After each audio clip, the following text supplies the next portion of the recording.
Okay, hello. We're out here at the 2022 Heartland Pride Parade. There are a lot of people here, so we have lots of pickings for folks to talk with and interview. So we're gonna just grab some people at random, see what's going on. We got Dan here. He's fresh today.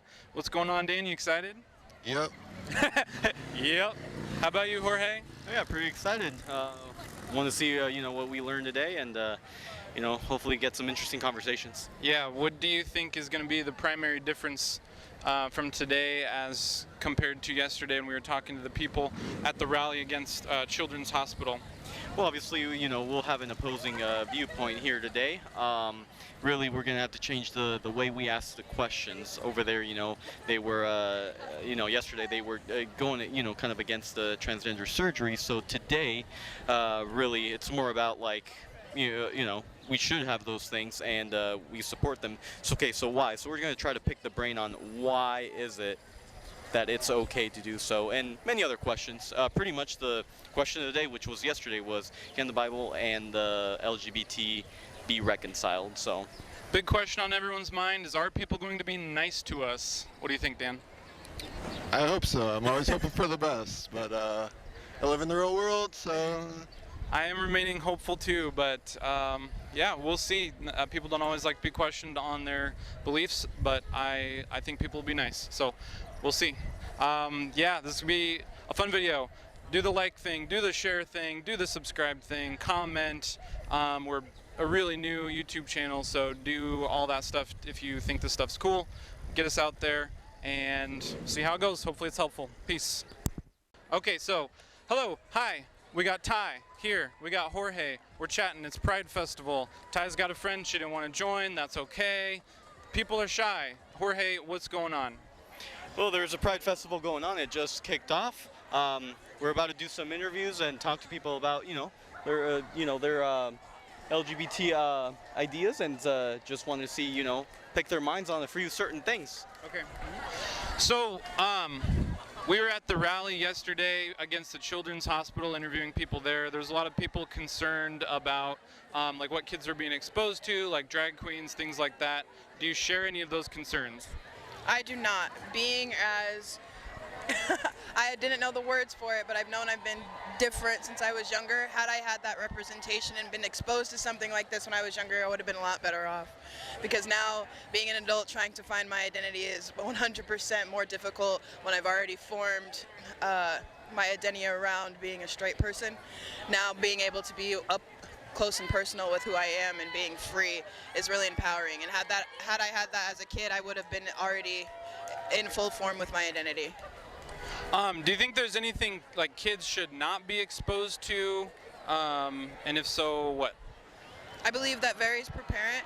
However, the common misconception with showing all this is that we're exposing kids to sex. Obviously, no one's going to go up to a kid and speak about what we do in the bedroom. That's for us to debate. Straight people don't do that. So I don't think anything that you wouldn't show with straight couples is inappropriate. Okay.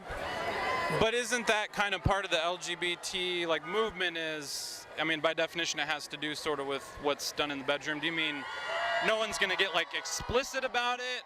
Well, nope. Even with the LGBT community, there's people that stand for asexual, and that's strictly just they don't prefer sex. So as more straight people don't realize that more about their identity is less about what they're doing in the bedroom and who they're able to be freely. And pride is more about being able to embrace just the fact that we're gay and not what we're doing as gay people. So, but I mean, like, do you think you can teach kids about like a, LGBT plus identity without getting a little bit into, can you get into that identity with a child and kind of teach them about it without getting into like bedroom stuff? Of course, it's just like now when kids come home from school, oh mommy, I really like this boy in my class, he's so cute, and it's like, oh, you have a little crush, and that's about as deep as it goes.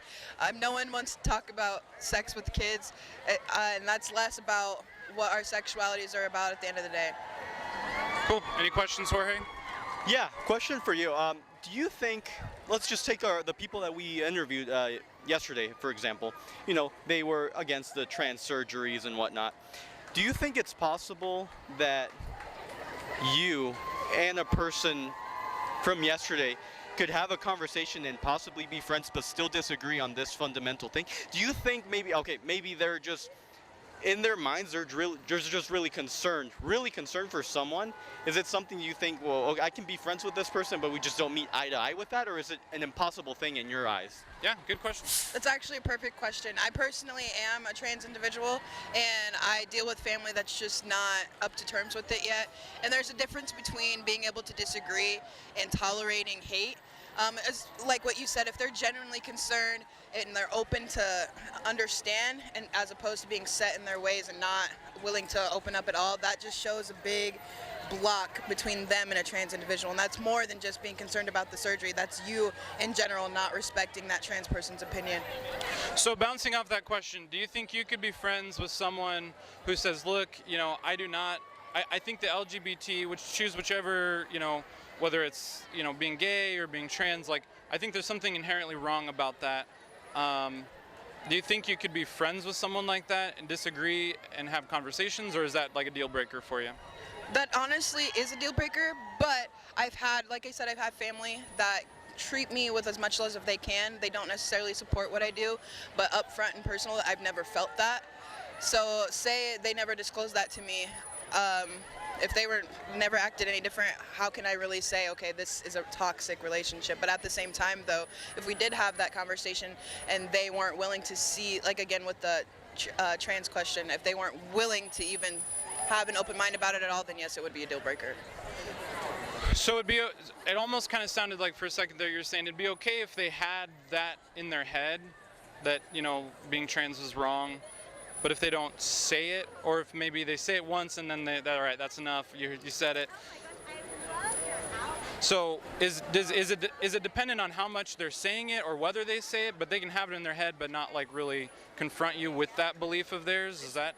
It's more about the intention behind the belief. The belief isn't good, and most likely it would be a deal breaker. But because I do deal with family that still is trying to come around, if they have an intention to try to understand, that's totally different than just being set in their beliefs. So I guess there's like a tolerance that you kind of have being a gay person. You have to kind of tolerate different beliefs in order to change their beliefs, I guess, if that makes sense. Cool, thank you. No, it was good. No, good. I like your answer there. But I wanted to ask you. So yesterday we asked some people. Obviously, most of the people, or almost everyone, said that on the other side, right? They were saying, we don't hate these people.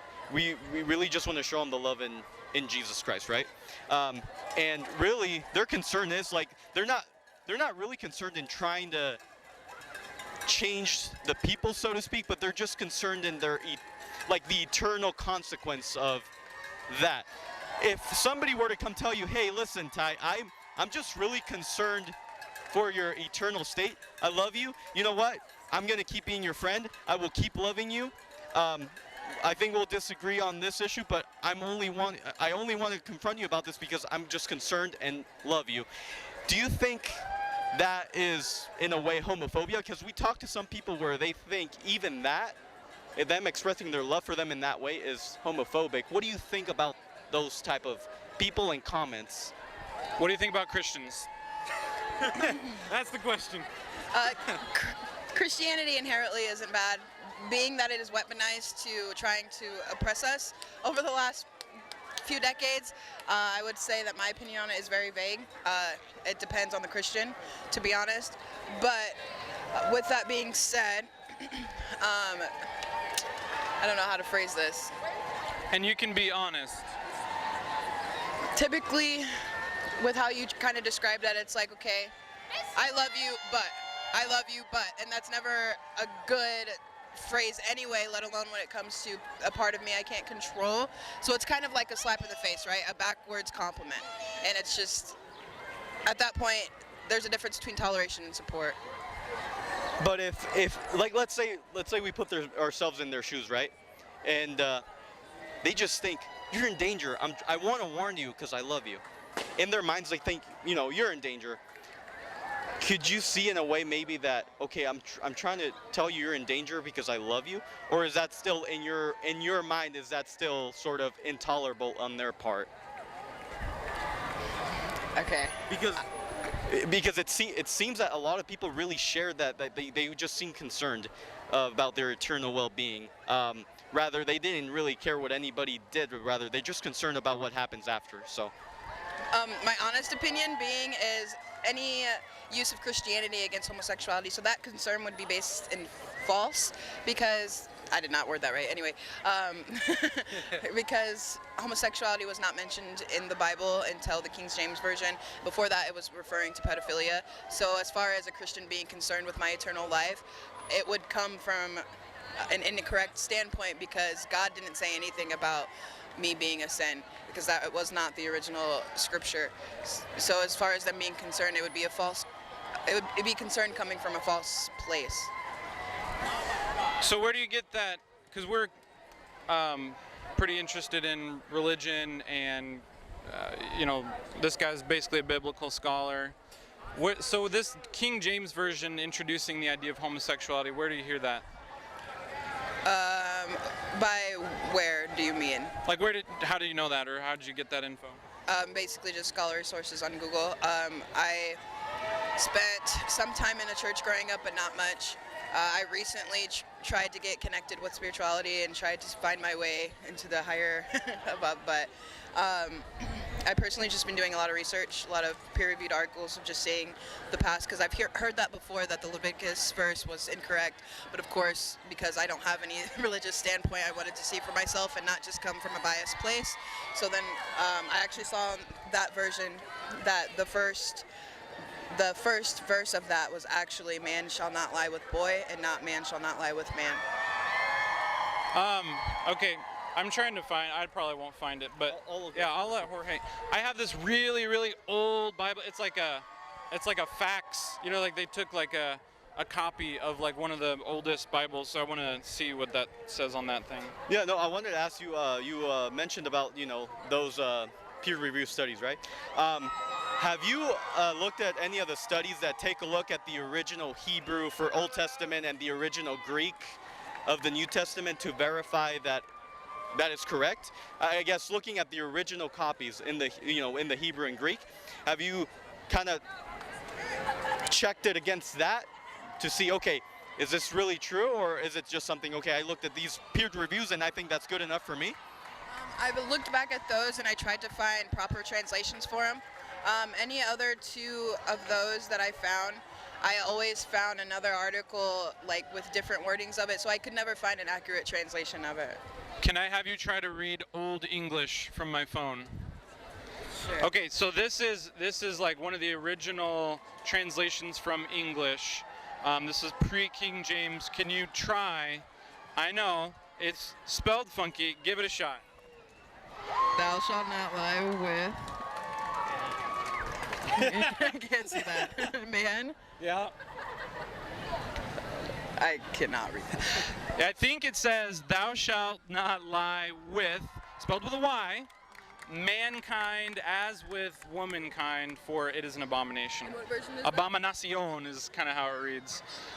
This is the Matthew's Bible. Let's see. I think I have. That was I don't know before if what, King James? that's this guy. Yeah. So. And that's where we kind of get into like. I need to hold this in front of you, otherwise we can't hear you. And that's kind of where we get into like a gray area, right? There's so many different translations of the Bible, so many different perceptions, so many different ways people interpret it and live it. Because if we're going off of abominations, purely all of the passion that goes behind people religiously fighting against homosexuality, there is other abominations and other sins that are just in line with it that don't get the same passion. So I guess with all these different versions, all these different perceptions, if you're gonna have that energy behind one abomination, at least have it for the rest of them. And I don't think that Christianity would get as much turmoil as it does if they had the same energy and like wanted to condemn every single sin as much as they do homosexuality. Right. Just one more question though, and I have to go though. Sure. Yeah. Jorge, and this is Dan. What is your name? Jay, Jay. Good to meet you. nice to meet you. All right. Well, we're here today asking people about what's going on today. What brings you out, and why is it so important for you? Oh, it's a celebration of Pride.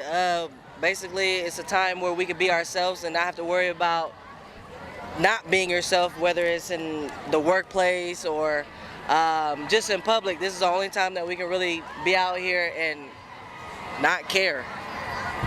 Gotcha.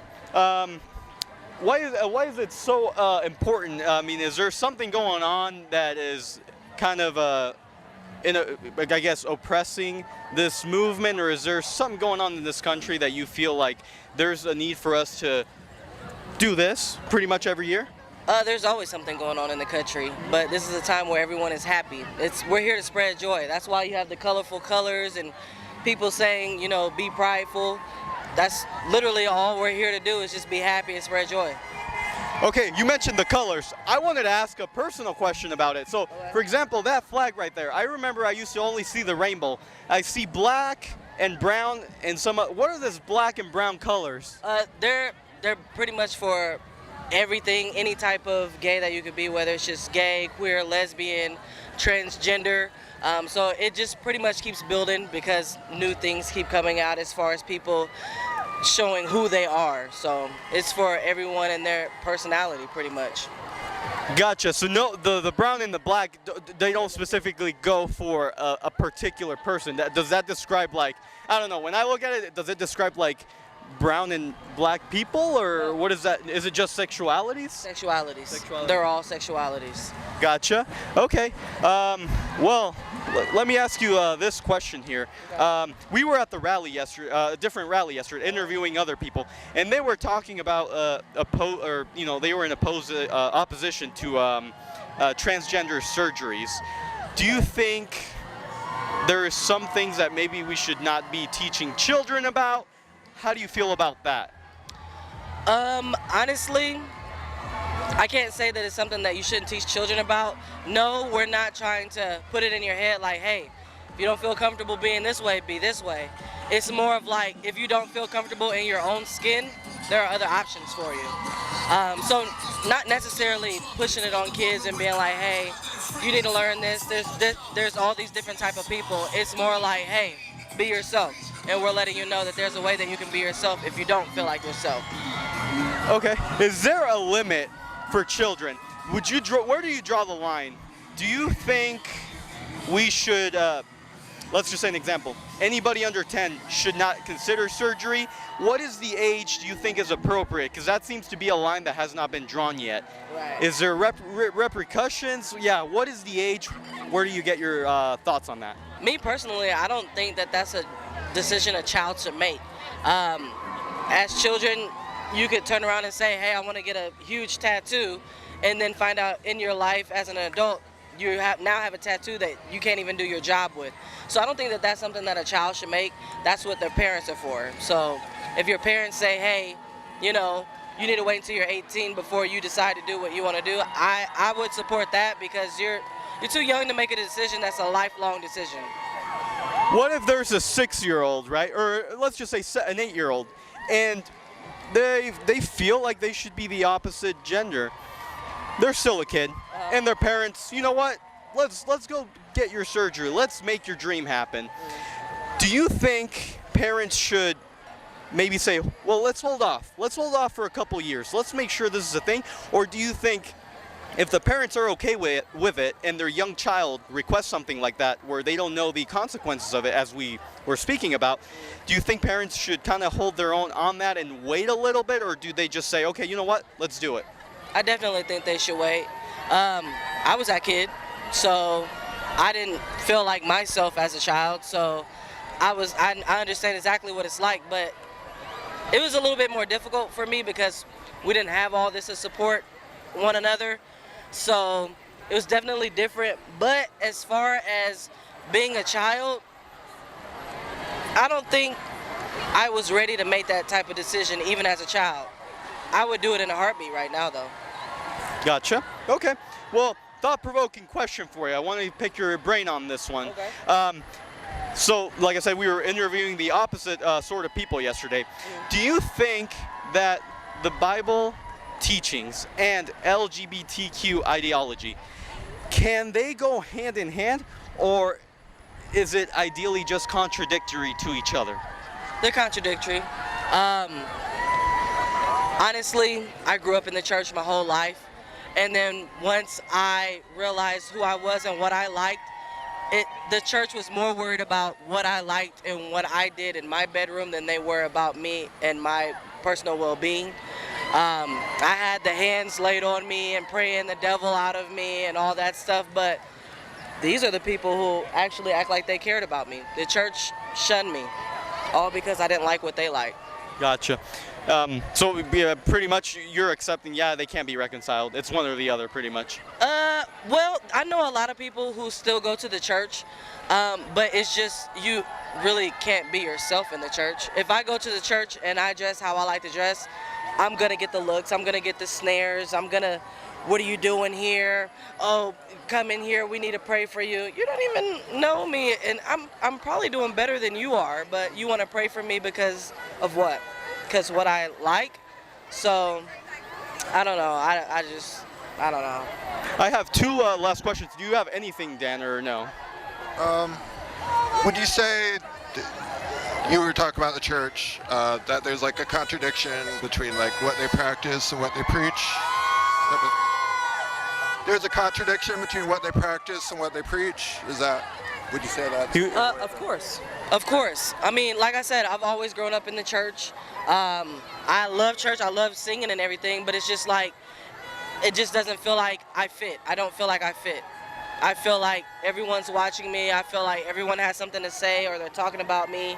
I mean, even, going to church with your parents are the ones that have to hear it and see the snares, and they're like, hey, why can't you just be normal, or why don't you be a gay where you're a girly gay and stuff like that? And I'm like, I've never liked that. I don't like the attraction from a guy, and I don't want to dress to where a guy can see me and be like, dang, shorty, No, definitely. I understand. Cool. Your last couple questions, then I think I'm done here. So, I want to ask you here. You mentioned, it can't go hand in hand. Now, there's people that we talked to yesterday, and they were saying, really, we really don't care what people do. Really, we're just concerned. They really believe that there is a concern for people's well-being. I guess they're concerned of what happens after. They're concerned of your eternality. And they say, we just want to come here and show the love for Jesus and, that there's a better way. When a person is genuinely concerned because they think there is danger, you might not think so, but in their head, there's danger. I want this person, to know real love. Do you think that is still a form of homophobia, or do you think you can actually be concerned for someone and not share the same belief? I believe that you can have a concern for someone, but your belief doesn't mean it has to be my belief.